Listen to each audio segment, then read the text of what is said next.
Hello there, everybody. I was bored, so I decided to do a Valve's game tier list. Valve is my favorite game company of all time, so yeah, of course I'm gonna have to make a tier list based on my own personal opinion. Let's just bring this in, and then,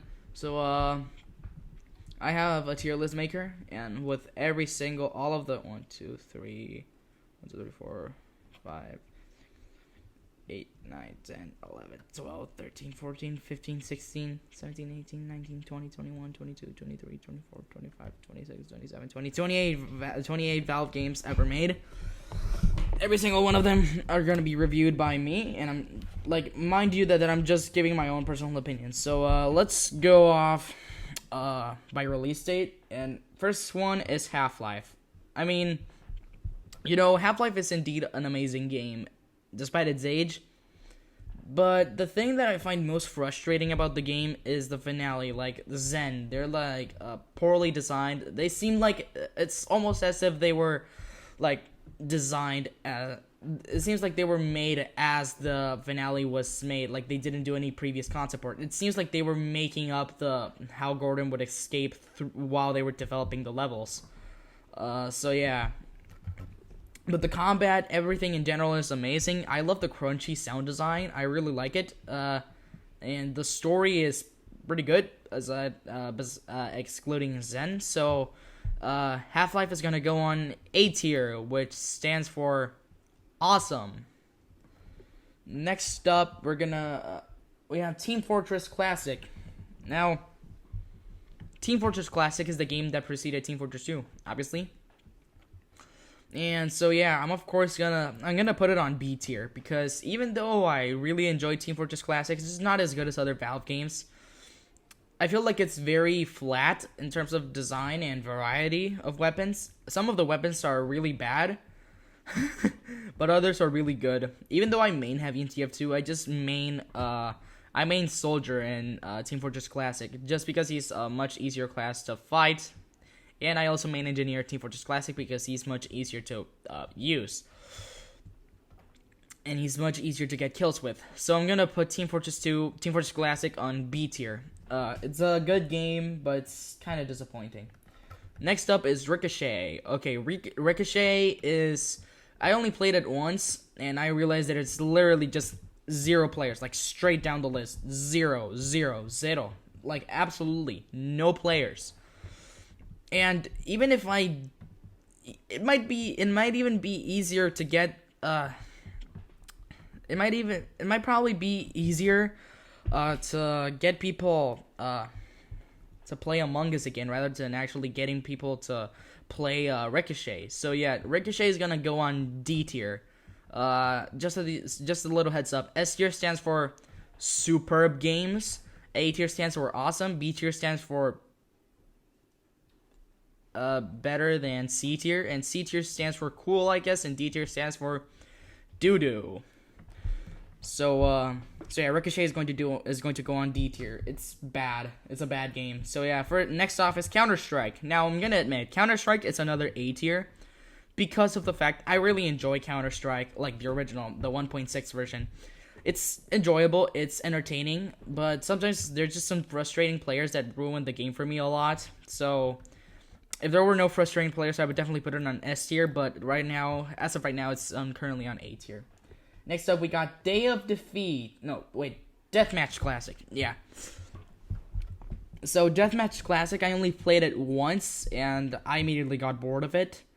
But we're probably in the era of multiplayer Valve games, and in this time, they're mostly pretty bad. So, Deathmatch Classic is going to go on C tier, because it's definitely better than Ricochet by a long shot, but it's also a little more dull than Ricochet, but it's definitely a little less dead, so to speak. So, following up, we got Day of Defeat. So, Day of Defeat is also going on A tier. Oh no, wait, that is Day of Defeat source. Let me search for the original Day of Defeat. Yeah, here it is. So, Day of Defeat Gold Source is actually, the graphics are actually, pushed to their limits. I actually find the game to look visually amazing for a Gold Source game. I really find the games like an easy pick up and play game, because despite the fact that it's not really that active anymore, I still find the combat and weapons to be surprisingly enjoyable to fire. There are not as many toxic players on Counter-Strike, so yeah, definitely on A tier. Next up, we got Counter-Strike Condition Zero. Counter-Strike Condition Zero is a B tier game. It's not a very enjoyable game, to say the least, because it's actually pretty boring. I'm not much of a Counter-Strike fan, but as much as I've played, I would put it on B tier. It's kind of boring, but Team Fortress Classic is much more enjoyable than this. But Counter-Strike Condition Zero is definitely better than these games down here, so yeah. Following up, we got Counter-Strike Source. Okay, this is a good one. This is definitely going on... Is that actually Counter-Strike? Yeah. This is definitely going on S tier, because our first game in the S tier, sorry, Half-Life, I love you, but you're just going on A tier because of your terrible finale. Counter-Strike Source, I would say it's definitely it's a great game. I really love it. But my biggest problem are definitely the weapons. They feel kind of rushed, like in development. They feel kind of stale. The animations feel kind of stale, but everything else, like, everything looks great. Everything feels great. The graphics are great. The combat is great. The multiplayer is actually pretty enjoyable, at least in my region. I'm so sorry for the rest of you guys. So yeah, it's definitely going on S tier. I love it, and I would play it again, and I am actually going to play it again once I stop making this tier list. Next up, we got Half-Life Source, immediately on D tier. In fact, we're gonna make a tier. No, wait. We're gonna make a tier specifically reserved for Half-Life Source. So yeah, this actually no, it's actually gonna go on D tier. For now, I got a spot specifically reserved for a game that I really hate. Let's call that. Oh shoot, fuck. Dumpster fire garbage. Yeah, that's good. Dumpster fire garbage. Dumpster fire garbage. Yeah, that's good. So yeah, Half-Life Source is gonna go on D tier because of all the glitches and in general, because the glitches, the bugs, the lighting, it's all just really weird. It literally feels like they literally just grabbed Half-Life and drag and dropped it into the Source engine and created, they created more problems than actually improvements. The game looks actually a little bit better, but that's pretty much it for all the compliments I had for the game. So next up, finally we get to another S tier game. We got Half-Life 2. This is pretty obvious here. It's definitely going on S tier due to the fact that it's just Half-Life 2. I mean, the premise is enjoyable. The characters, what did I get? It's just a core thing. Half-Life 2 is actually my favorite game aside from Half-Life and TF2 because of the fact that Half-Life 2 has a decent finale, unlike Half-Life. The story is great. The graphics actually look pretty decent for today's standards, and in general, the game is slightly longer than Half-Life 2, than the original Half-Life. I'm sorry, but it's still a lot more enjoyable. The finale, at least, than Half-Life. Both of them, excluding their finales, both games are equally enjoyable. The combat feels great. The shotgun, oh my god, the shotgun! It feels so satisfying to fire. I don't know why, but it's just the most satisfying weapon in Half-Life, and it's definitely an improvement over the Half-Life weapon, over the Half-Life shotgun. Next up is Half-Life 2 Deathmatch. Now, I don't have it on the tier list, actually. That kind of sucks, but if I was anyone, I would put it at B tier. We're gonna skip that one for now. Day of Defeat Source. Now we get to the Source games. Oh man, I forgot. The Half-Life expansions. Now, let's quickly go. Half-Life Opposing Force and Half-Life Blue Shift are both on A and B tier. Both are good, but they're actually just a little more boring in comparison to the original Half-Life. But they're still good. They're enjoyable. And Half-Life Decay, it goes on C tier. The expansions get progressively worse. I am sure that's pretty painful, but, they're fine. So, next up, we got Day of Defeat Source. Now, Day of Defeat Source is an easy A tier. It's on the same tier as its predecessor because they're basically the same game except on a different engine. So the same compliments and problems that I have with Day of Defeat apply to Day of Defeat Source, except the graphics. The graphics are definitely an improvement over the Day of Defeat Source. So we got Half-Life 2 Lost Coast next. It's a C tier game. It's not really much of a game, but more of a demonstration of the Source games, the Source game's capabilities. It was supposedly a deleted chapter, a deleted part of the Highway 17 chapter, but I see why it got deleted because it's like it would affect the pacing of Half-Life 2, which I already have pacing problems with this one, but the pacing on Half-Life 2 is actually pretty decent, and so is on Half-Life. But Half-Life 2 Lost Coast is more of a demonstration and not really a game. It only takes like 10 minutes to defeat. So next is Half-Life 2 Episode 2. So I'm gonna put Half-Life 2 Episode 1, on A tier. Because it's actually a really short game in comparison to the others. It's only like 3 hours long, and I beat the game in a single playthrough, and I did find it really enjoyable. I actually connected with Alex more. She's actually a much more amazing character, and her AI is actually much better than in Half-Life 2. And the graphics, I guess, are an improvement, and the storyline is an improvement. But Half-Life 2 Episode 1 is I actually have the biggest problems with is the storyline. Like, it's strong, but it's more of an epilogue rather than an actual story because it directly follows up from Half-Life 2 and it leads up to Half-Life 2 Episode 1. Half-Life 2 Episode 2, I'm sorry, man. And then we get into the orange box category games, and oh my god, all of these are an easy S tier. I mean, except Portal, it's an A tier. But right now let's go with Half-Life 2 Episode 2. It's an S tier, game. It leads up to one of the best video game, if not the best video game cliffhangers of all time. And that's exactly why I love Half-Life 2 Episode 2. The storyline is continued. Half-Life 2, we pick up with another car, which I really enjoy. We fight off more enemies. We get a new location, which is amazing and looks amazing. And yeah. And it leads up to one of the most amazing cliffhangers. And I'm still annoyed that Valve hasn't brought up more Half-Life besides Half-Life Alyx, which, kind of sucks. Not the game, but the fact that there's no more continuations. Half-Life Alyx, I haven't played it, but I'm sure it's great, but I haven't played it. But if I do play it, I'm pretty sure it looks great, and it is a great game. So if I was anyone, if I played it, I would probably put it on A or S tier, probably between those. Next up, we got Portal. Okay, Portal is an A tier game. Why? Because it's a little bit stale in comparison to its sequel, which is an easy S tier. But Portal, I like it. It's a pretty charming game with a dark storyline that I really love. In general, the writing of the game is amazing. The protagonist is pretty good despite not saying a single word. Exactly like Gordon Freeman. Those both are amazing protagonists despite not saying a single word.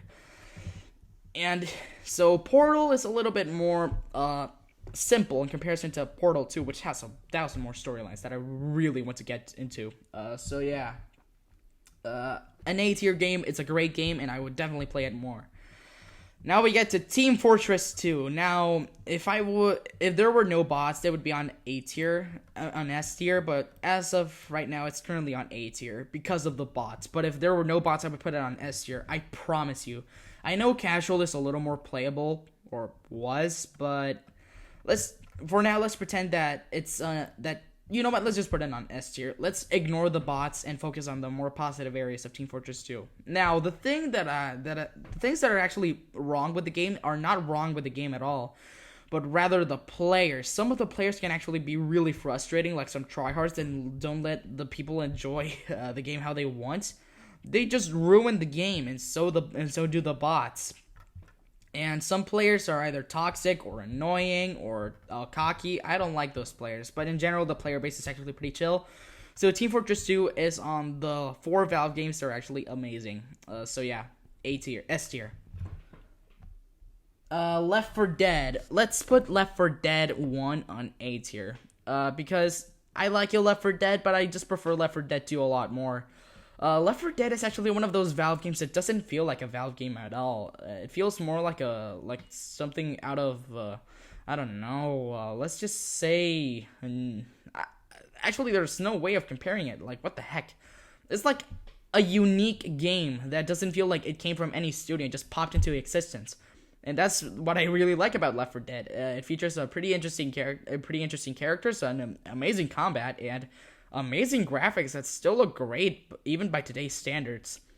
But Left 4 Dead 2 is just much better than Left 4 Dead 1. So yeah, it's going on A tier. And Left 4 Dead 2 is obviously going on S tier. The combat and the graphics are obviously both an improvement. The storyline and the campaigns are both even better than Left 4 Dead 1. But every single weapon except the knife are actually great. So yeah, Left 4 Dead 2 is an easy S tier. Following up, we got Alien Swarm. I would put it on B tier because for the very small amount of time I've played it, it's okay, I guess. I mean, in comparison to other Valve games like Team Fortress Classic, I find Team Fortress Classic E a lot more enjoyable than this. Because Alien Storm just sometimes gets stale because it feels like another game of the bunch. But sometimes there are just a few moments where it's actually pretty enjoyable. So, and then we finally get to the 6th Valve game to make it into the S tier. Let me just quickly fix this. There we go. Yeah.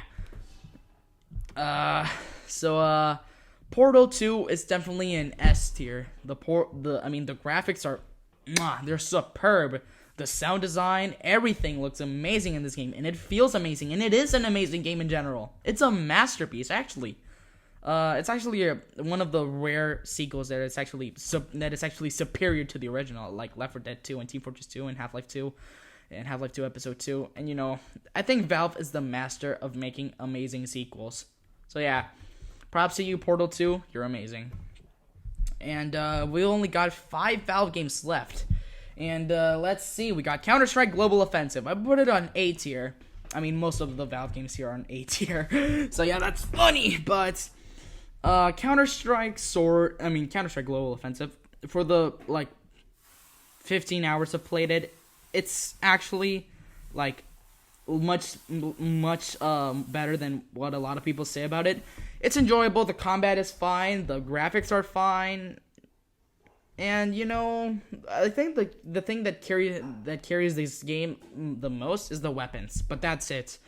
If I was anyone, I'm gonna put it on B tier. It's not really that great. It's still good, but it's a little inferior. Dota 2. Dota 2. What can I say about that game? We all know that this is Valve's moneymaker. But for the 20 hours I've played it, I didn't find a single piece of enjoyment I could find. So I'm gonna put it on. Actually, it goes on D tier because I cannot find a single piece of this game that is actually enjoyable. What the heck? So Valve, please improve the game. Next up, we got The Lab. Like I said, I don't have a VR headset, but let's just put it on C tier. I don't think it looks that bad. And plus, it's not like an actual game. It's like a bunch of mini games punched in together into one. And let's just quickly put this game on,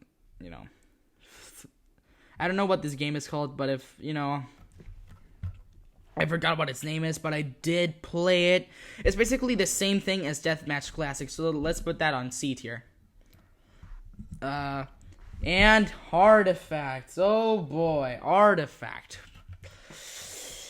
Dumpster fire garbage. Of course, it just had to be there for multiple reasons. First off, it's annoying. It's boring, and the fact that Valve actually gave us an out-of-season